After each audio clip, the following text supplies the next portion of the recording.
Araw-araw bago pa sumikat ang araw, gising na si Mang Johnny. Tahimik pa ang kalsada habang in-start niya ang kanyang lumang tricycle. Sa bawat andar nito, dala niya hindi lang mga pasahero, kundi ang kanyang mga pangarap. Hindi madali ang buhay niya. Minsan matumal ang pasada, minsan naman kulang pa ang kita para sa pang-araw-araw. Pero sa bawat taong nasasakay niya, estudyante, manggagawa, nanay na may bit-bit na groceries, nakikita niya ang dahilan kung bakit siya nagpapatuloy. Balang araw, bulong niya sa sarili, makakapag-aral ng maayos ang mga anak ko.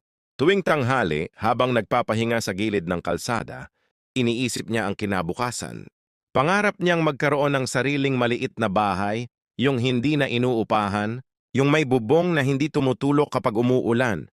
Minsan napapangiti siya kapag may pasaherong nagbabayad ng tama o nagbibigay ng konting tip.